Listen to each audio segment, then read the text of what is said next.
Senhor presidente, na semana passada, quinta-feira, precisamente dia 12, foi instalado aqui no Senado, a comissão de especialistas destinada a analisar o Pacto Federativo. O presidente José Sarney coordenou a reunião de instalação, da qual eu, assim como vários outros senhoras e senhores senadores, participaram. E essa comissão terá, de acordo com as regras da sua criação, terá um prazo de 60 dias para realizar os seus trabalhos a partir da instalação. O objetivo da discussão da comissão, senhor presidente, como bem foi dito pelos integrantes da comissão, pelo seu coordenador, não é substituir o parlamento, mas sim contribuir com o parlamento, apresentando soluções para as questões relacionadas ao Pacto Federativo. Eu aqui, senhor presidente Vital, quero cumprimentar de forma efusiva o nosso querido presidente José Sarney por essa iniciativa. O presidente José Sarney, que está internado em São Paulo, penso que já deve ter deixado a UTI ou deixará nas próximas horas, a unidade de tratamento intensivo para se recuperar e dizer que, graças ao atendimento, ao pronto atendimento que ele recebeu, tenho certeza absoluta que essa indisposição, esse problema apresentado, sobretudo problema cardíaco, foi bem tratado e ele em brevíssimo estará conosco. Segundo familiares, assessores que o acompanham, ele já teria confirmado a manifestação de que pretende estar na próxima semana aqui em Brasília. Então, todos nós, saiba o presidente Sarney, que todos nós estamos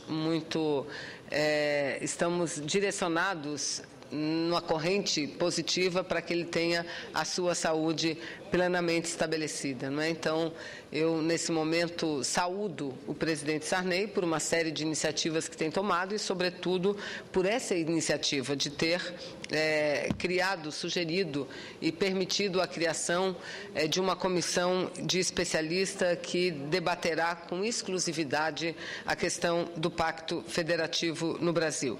Como destacou o próprio presidente Sarney durante o seu pronunciamento no ato de instalação na última quinta-feira, senhor presidente, o artigo 3º da nossa Constituição Federal está claro como objetivos fundamentais do nosso país. Deixa claro como objetivos fundamentais a construção de uma sociedade livre, justa e solidária, a garantia do desenvolvimento nacional, a erradicação da pobreza e a marginalização, como também a redução das desigualdades sociais e das desigualdades regionais. Vossa Excelência, senador, que vem do Nordeste, da Paraíba, nós sabemos o que significa um país desigual. O Brasil é uma nação continente, o mundo assim nos trata. E, de fato, efetivamente, somos uma nação continente. 8,5 milhões de quilômetros quadrados. Um país que é formado por uma profunda diversidade étnica, cultural, e essa diversidade étnica, cultural, está presente nas diversas regiões do país. Entretanto, uma nação que, desde o seu nascedouro até hoje, luta muito para não só manter, mas para fortalecer cada vez mais a sua unidade federativa. Entretanto, nós não chegaremos a construir uma sociedade mais igual, combatendo, portanto, as desigualdades regionais que persistem ainda no Brasil, se nós não prepararmos um arcabouço jurídico que propicie esse fator. E é a própria unidade do país, de uma nação, que se põe em risco quando essas desigualdades afloram, quando essas desigualdades viram marca profunda do país, não é? Então, o presidente José Sarney deixou claro, muito claro, no seu belo pronunciamento, aliás, fez todo um relato histórico acerca da formação do Estado brasileiro e de quão importante é o Pacto Federativo, não apenas para o a manutenção da unidade nacional, mas também para o próprio desenvolvimento com a busca de qualidade de vida das pessoas. É, portanto, histórica a preocupação do Brasil com a sua unidade. Por isso, a opção por nos organizarmos em federação. Enquanto, por exemplo, a América Espanhola dividiu-se em vários países, em várias nações, o Brasil manteve sua unidade, do Império até a criação da República. E, repito, ainda nos dias atuais, senhor presidente, nós trabalhamos muito, lutamos muito para fortalecer essa unidade territorial do nosso país. E essa unidade é diretamente responsável pelo cumprimento do nosso objetivo constitucional de pormos fim às desigualdades regionais. É nosso dever hoje mantermos firmes essa unidade e acredito, tenho plena convicção que a comissão de especialistas formada para estudar os avanços do Pacto Federativo e propor soluções para os desafios atuais será de extrema importância para sabermos como nos manter fortalecidos na unidade nacional. Até porque desafios, senhor presidente, não nos faltam.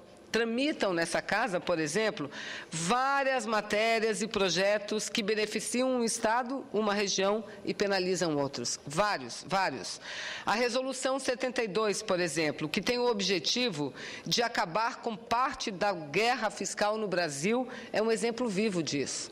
Não é? A Resolução 72, um projeto apresentado pelo senador, então líder à época do governo aqui no Senado, Romero Jucá, é uma resolução que tem como objetivo, por fim, a guerra dos portos, a guerra fiscal dos portos, o que significa dizer que em alguns estados brasileiros, em algumas das unidades da federação, estados concedem incentivos fiscais não para processos produtivos, mas sim para importação de produtos acabados, o que é extremamente danoso. Então, nós, o Senado hoje está com as suas atenções, todas elas voltadas para a aprovação desse projeto de resolução.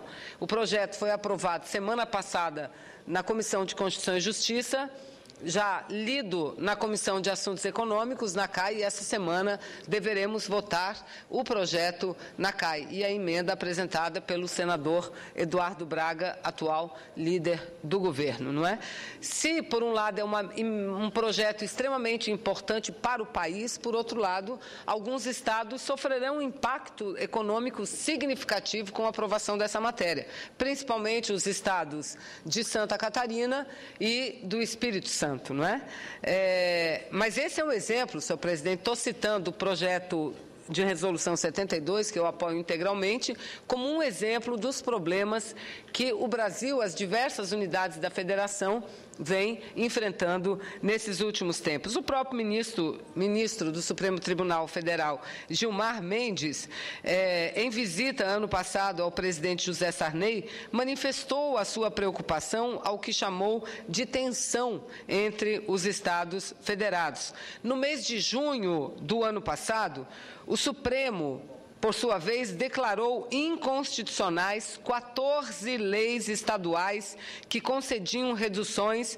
e isenções fiscais de ICMS sem que houvesse convênios para esse fim.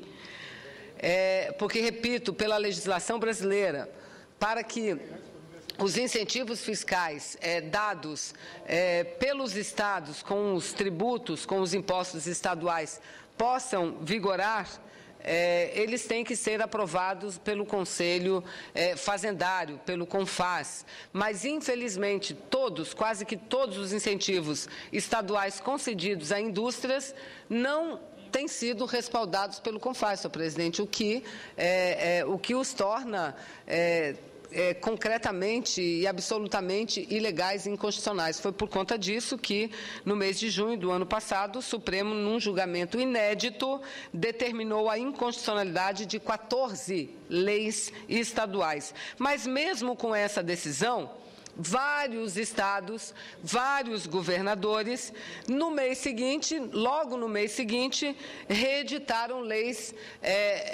concedendo incentivos fiscais. Esse foi, por exemplo, o caso de São Paulo, que no mês seguinte, da votação do Supremo Tribunal Federal, considerando inconstitucionais vários incentivos fiscais, voltou a editar uma lei reduzindo a zero a alíquota de ICMS para a produção de tablets naquela unidade da federação, fato que obrigou o governador do meu estado, o governador Omar Aziz, a ingressar com uma ação direta de inconstitucionalidade no Supremo Tribunal Federal, questionando a decisão do governo de São Paulo.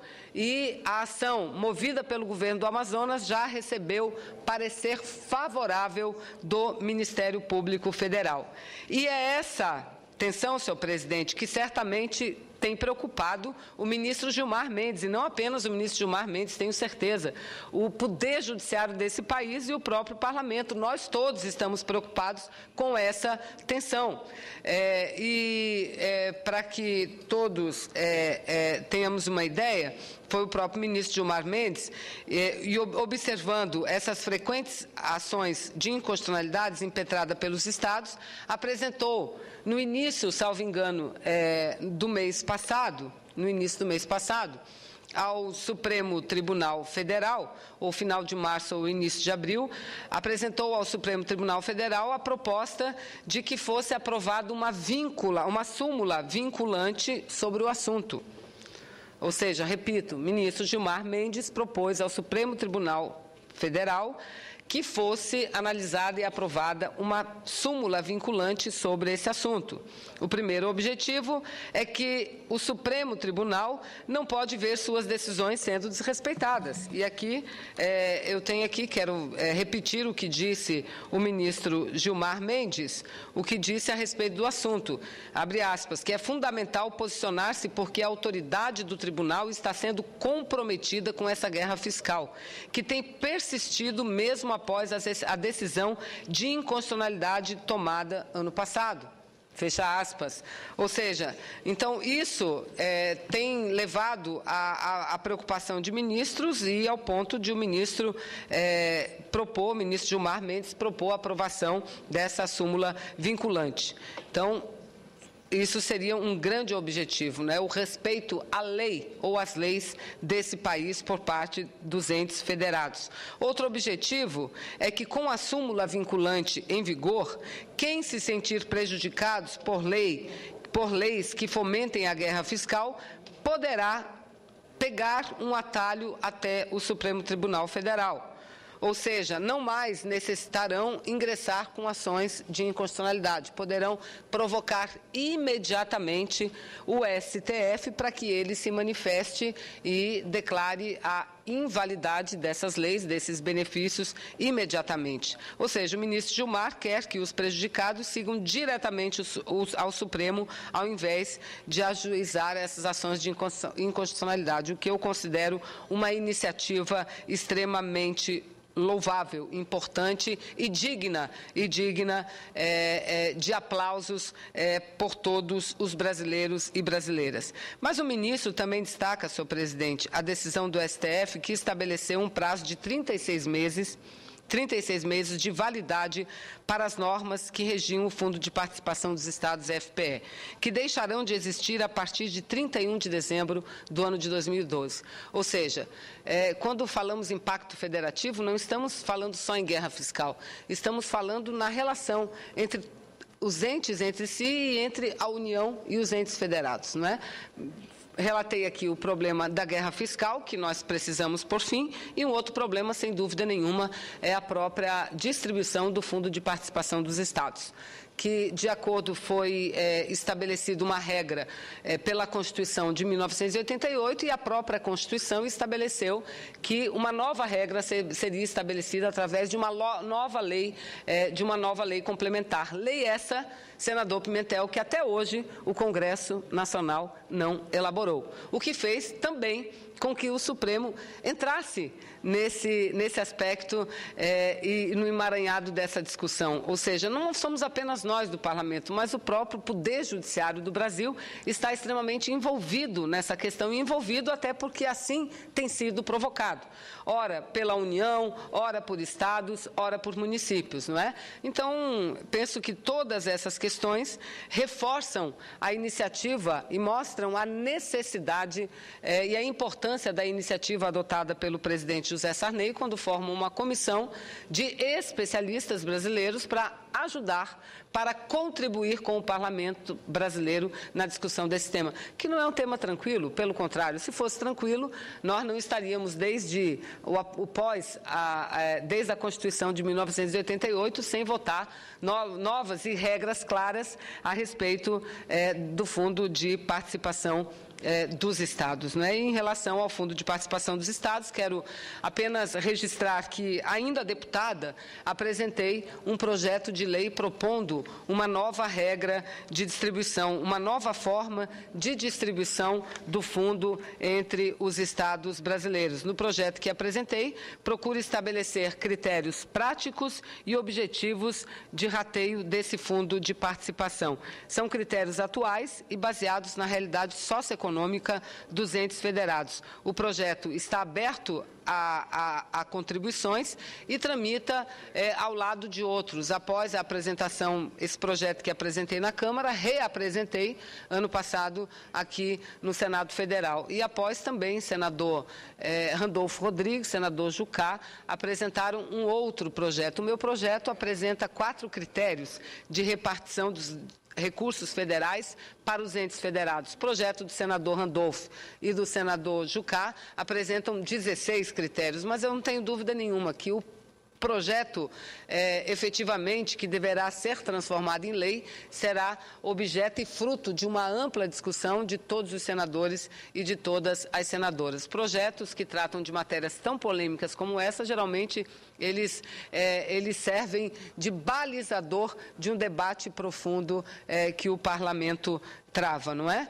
Mas penso que poderia citar outras questões além do Fundo de Participação do Estado, além da guerra fiscal. Porque essas todas são matérias e exemplos de temas nos quais temos que ter muito senso de unidade para fazermos as avaliações justas e que vão de encontro ao nosso compromisso constitucional. Uma outra questão também que está na ordem do dia, aliás, acho que Vossa Excelência é o relator da matéria, senador Vital do Rego, é a distribuição de royalties do petróleo pelo Brasil. Essa é uma matéria que diz respeito ao Pacto Federativo. Essa é uma matéria que diz respeito à Federação Brasileira. É um outro item, não é? Nós votamos no Senado e estamos aguardando por uma dessas decisão da Câmara de Deputados, que em momentos anteriores votou a matéria, mas que, por uma série de razões, precisamos ainda da votação derradeira